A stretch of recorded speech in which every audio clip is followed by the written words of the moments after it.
순수하고 살아올스러운 것은 하나님의 은혜라고 생각합니다. 요즘 사회적으로 굳은 일이 많이 일어나고 있습니다. 특히 강원도 강릉의 어느 펜션에서 수능을 마친 고3 남학생들의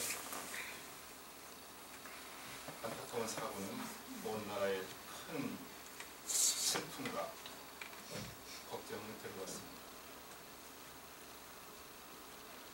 하늘나라에 간 학생들에게는 주님의 평안을, 다친 학생들에게는 빠른 건강 회복을 기도합니다. 여러분, 어제가 토요일이었습니다. 12월 12일이었죠.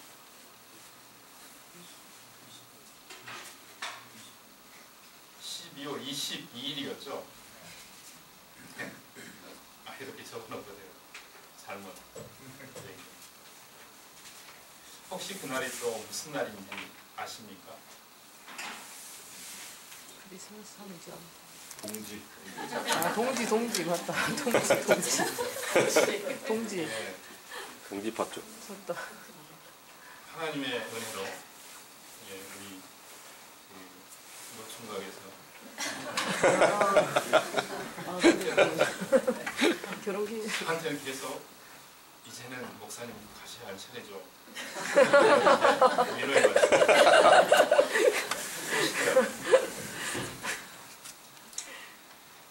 그렇습니다. 우리 교회 멋쟁이 집사님이 결혼식을 올렸습니다. 다시 한번 결혼하신 신랑 신부에게 주님의 이름으로 축하드린다는 말씀을 드리고 싶습니다. 또 12월 22일은 동지이기도 합니다. 밤이 가장 긴 날이지요. 앞으로 어두운 밤은 서서히 짧아질 것입니다. 요한일서 4장 11절에 사랑하는 여러분, 하나님께서 이렇게까지 우리를 사랑하셨으니 우리도 서로 사랑해야 합니다.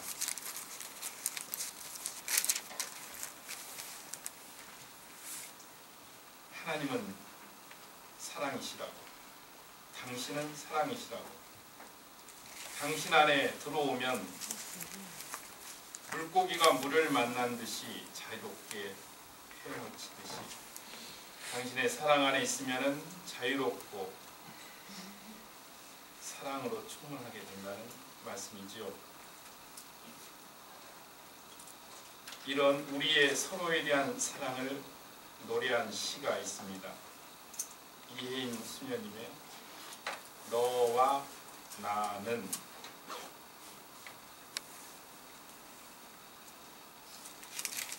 보라도 끝 없는 둥근 세상, 너와 나는 밤낮을 같이 하는 두 개의 시계바늘, 내가 길면 나는 짧고 내가 짧으면 나는 길고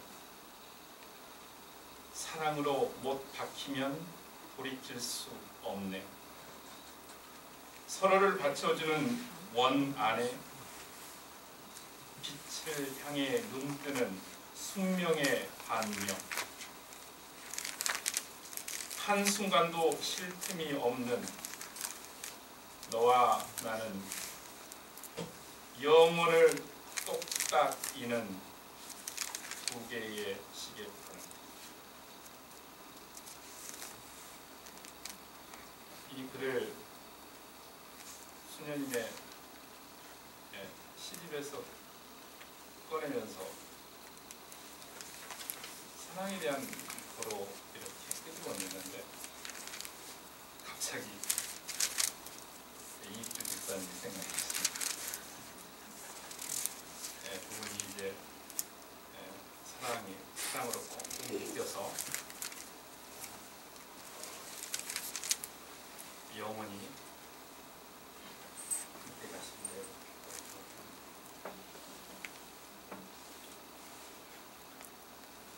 여호와 하나님께서는 포로 상태에 처한 이스라엘 백성들에게 그들이 하나님의 종이고 계약으로 선택받은 백성임을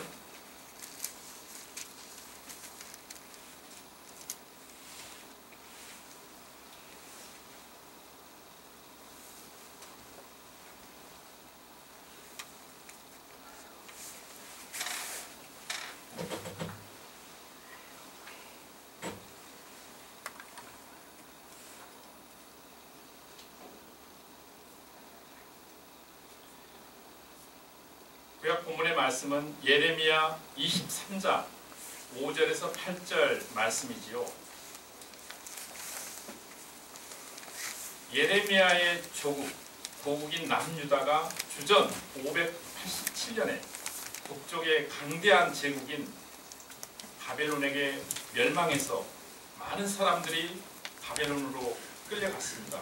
이것을 우리는 바벨론 유수라고 배웠죠.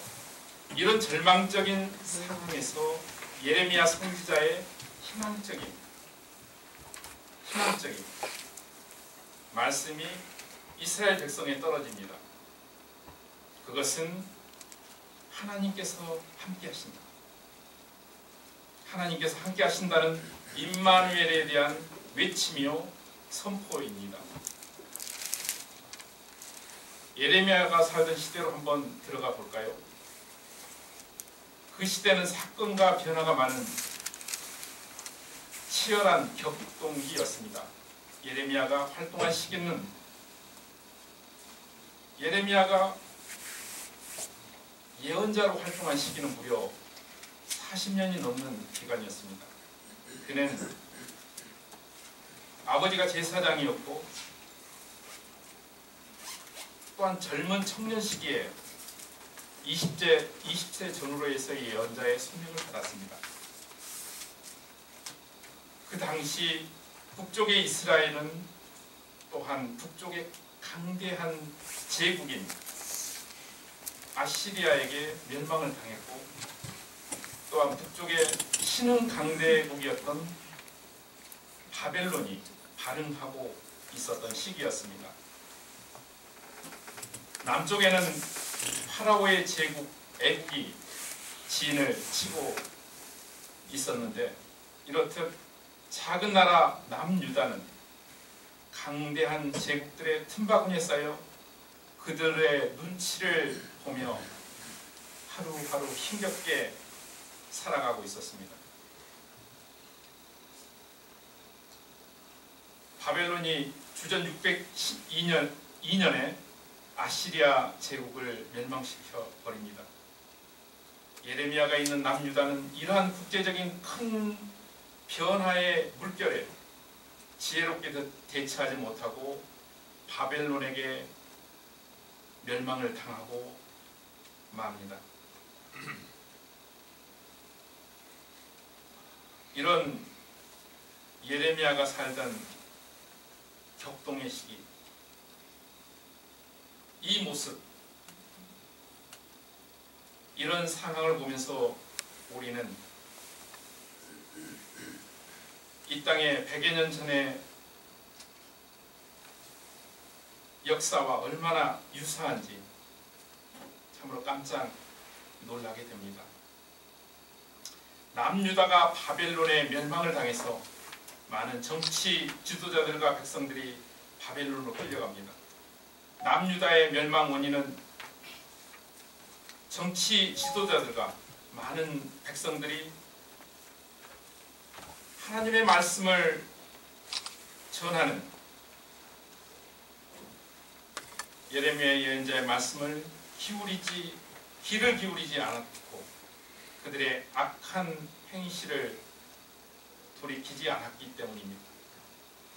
그들은 세상의 무력과 힘에 또한 거짓 예언자의 예언에 자신의 나라의 안전과 보호를 의지했다는 말이죠.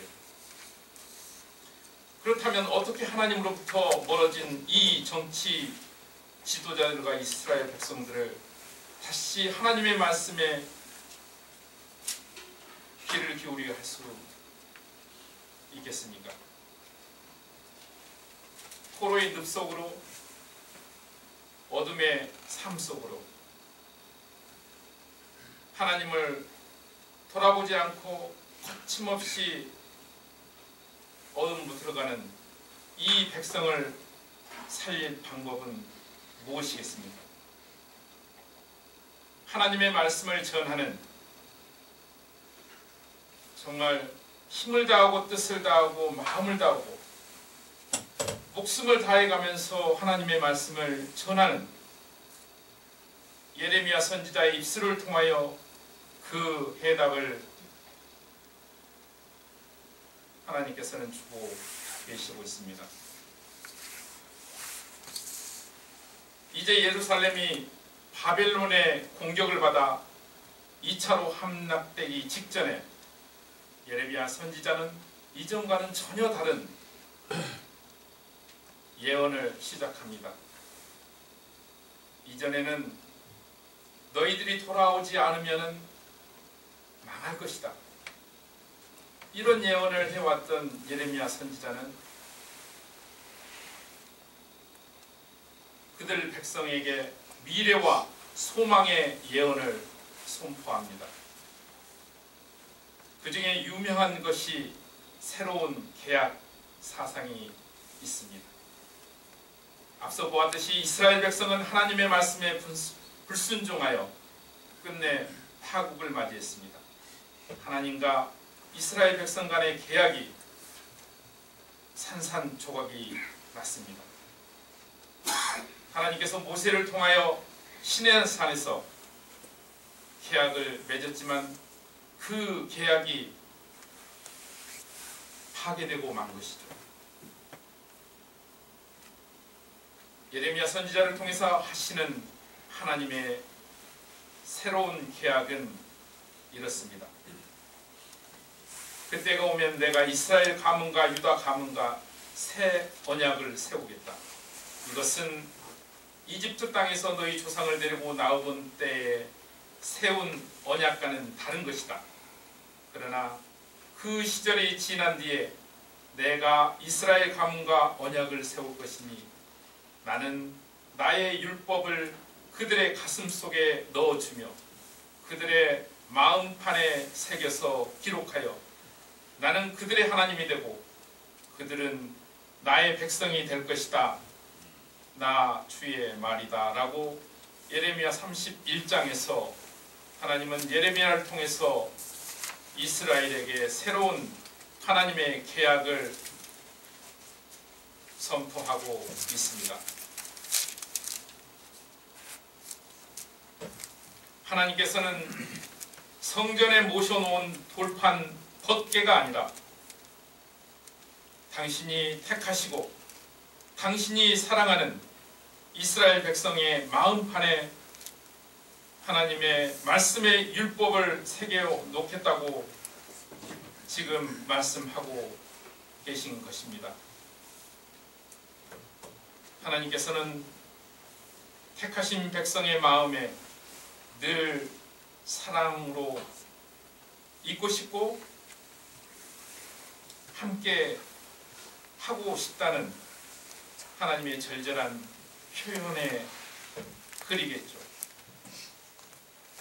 예레미야 선지자와 동시대에 활동했던 제2 이사야 예언자는 이사야 44장 21절에서 22절에서 이렇게 말씀합니다.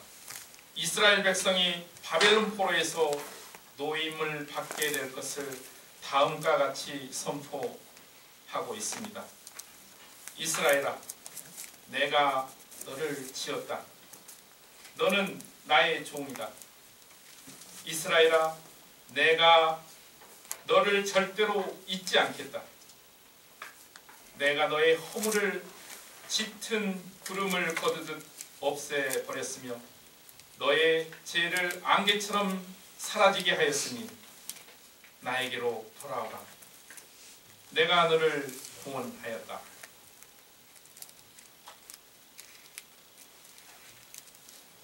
여호와 하나님께서는 포로 상태에 처한 이스라엘 백성들에게 그들이 하나님의 종이고 계약으로 선택받은 백성임을 이 글을 통해서 알려주고 일깨워주고 있는 것입니다. 이스라엘 백성의 허물과 죄를 하나님께서는 조건 없이 말갛게 용서해 주신 것입니다. 그리고 말씀하십니다. 돌아오라고. 내게로,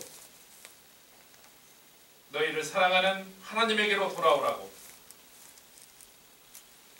내게 돌아오는 길에 장애물인 너희의 허물과 죄를 내가 이미 치워버렸으니 내게로 돌아오라고. 이렇게 하나님께서는 절망에 빠진 이스라엘 백성들에게 간절히 말씀하고 계신 것입니다. 이렇듯 하나님께서는 택하신 이스라엘 백성을 통해서 하나님의 전 인류에 대한 하나님의 길, 구원의 섭리를 경영하고 있습니다. 예레미야서 23장 5절에서 6절의 말씀, 다윗에게서 의로운 가지가 하나 돋아나게 할 그날이 오고 있다. 그는 왕이 되어 슬기롭게 통치하면서 이 세상의 공평과 정의를 실현할 것이다. 그때가 오면 유다가 구원을 받을 것이며 이스라엘이 안전한 곳이 될 것이다. 이 말씀은 오늘 읽은 마태복음과 직접 연결이 됩니다. 아브라함과 다윗의 의로운 가지에서 정의를 실현할 만왕의 왕께서 이 땅에 오셨습니다. 마리아에게서 성령으로 잉태된 아들이 나으니 그의 이름은 예수라. 이를 두고 이사야 선지자는 또한 이사야 7장 14절에서 그러므로 주께서 친히 다윗 왕실에 한 징조를 주실 것입니다. 보십시오. 처녀가 잉태하여 아들을 낳을 것이며 그가 그의 이름을 임마누엘이라 할 것입니다. 임마누엘이라 함은 하나님께서 우리와 함께 계신다는 뜻입니다. 마태복음의 기자는 이 모든 일이 일어난 것은 하나님께서 이사야 선지자를 통해 하신 말씀을 이루려고 하신 것이라고 말하고 있습니다. 구약의 하나님의 인류에 대한 약속이 신약의 그리스도를 통해서 성취하는 과정을 나타내는 것이죠. 마태복음 기자는 예수 탄생 이야기를 통해 그동안 하나님이 이스라엘을 택해서 해온 인류의 구원 역사를 이제는 예수 그리스도를 통해서 완성할 것이라고 이야기하고 있는 것입니다. 마태복음 기자가 이 복음서를 쓰고 있는 당시 상황은 예레미야가 600여 년 전에 활동했던 상황과 매우 유사합니다. 당시도 매우 혼란스럽고 긴장된 시기였습니다. 예수님께서 십자가에서 죽으시고 부활 승천한 후 50년이 지난 때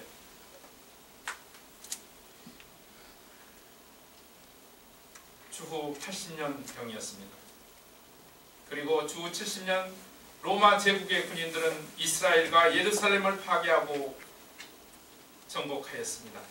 이스라엘에서 초대 그리스도인들은 유대교와 격렬한 대결을 벌였습니다. 그 당시 유대교는 70년 대재난 이후에 바리새인과 서기관들의 주도하에 유대교를 새롭게 정비하고 있는 그런 상태였습니다. 그래서 유대교의 가르침에 따르지 않는 모든 집단들이나 사람들은 추방을 당해야 했습니다. 마태복음의 저자가 속한 시리아 팔레스타인 지역의 유대계 그리스도 공동체가 이때 가장 먼저 추방되었습니다. 이로써 두 집단인 유대교와 초대 그리스도교는 현실적으로 완전히 분리될 수밖에 없었습니다. 마태복음의 저자는 구원의 중심에 예수 그리스도를 두었고 믿었습니다. 그리고 이제는 과거의 이스라엘을 대신하여 그리스도교 교회 공동체를 그 중심으로 삼았습니다.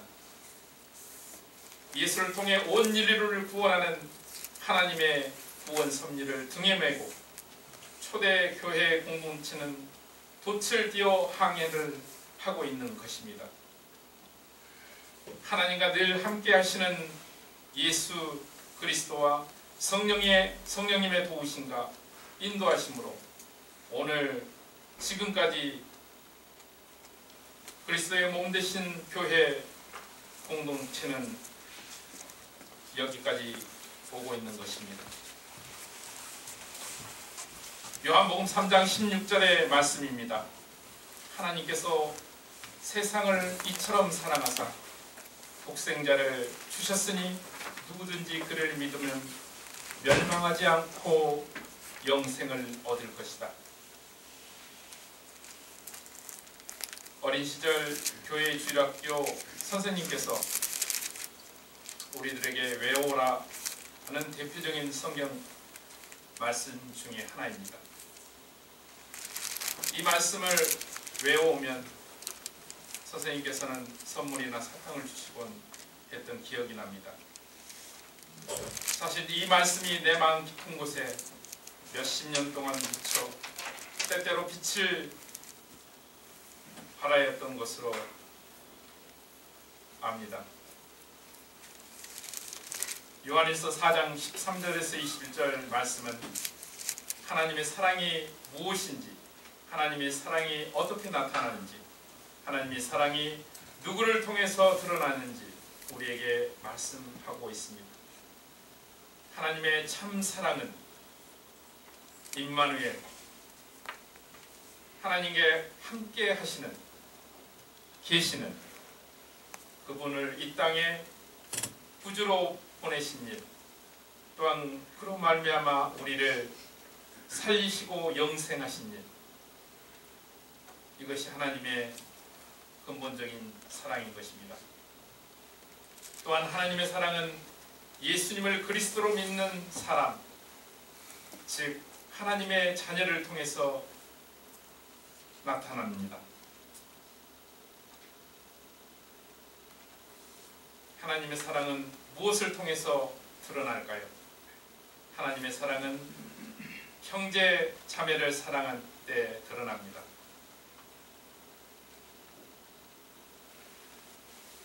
하나님의 사랑은 원수까지 사랑할 때 드러납니다. 이렇듯 하나님을 사랑하는 것은 그분의 계명을 지키는 데 있습니다. 하나님의 모든 계명은 하나님 사랑과 이웃 사랑으로 모여들게 됩니다. 무엇보다도 우리가 먼저 알아야 할 것이 있습니다. 그것은 하나님이 먼저 우리를 사랑하신 것입니다.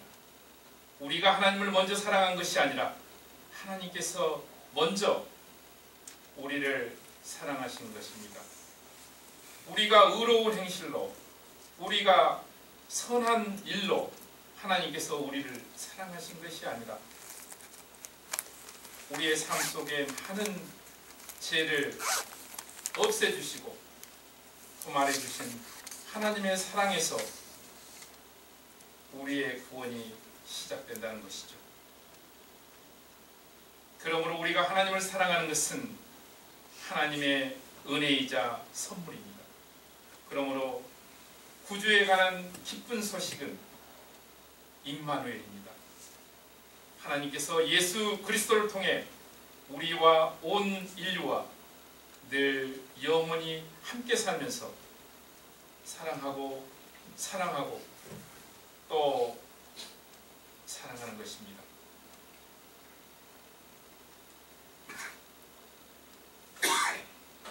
며칠 전 KBS 스페셜을 통해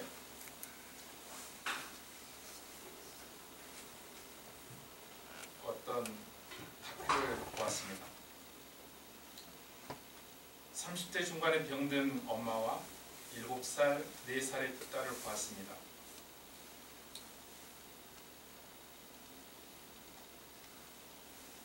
엄마는 병원에 침상에서 죽음을 기다리고 있었고, 그 죽어가는 엄마의 두 손을 붙잡고 7살 먹은 딸이 이렇게 말합니다. 엄마, 아프지 않는 세상으로 잘 가.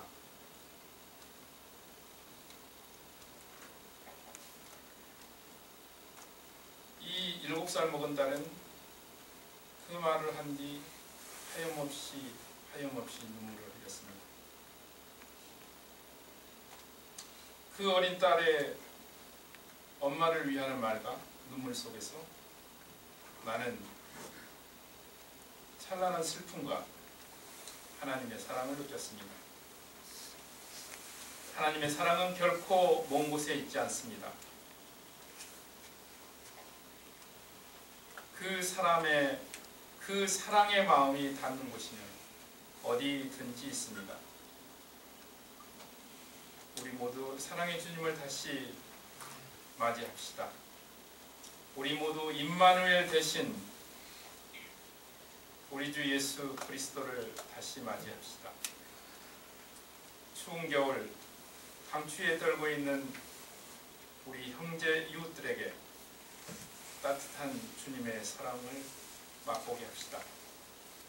기도하겠습니다.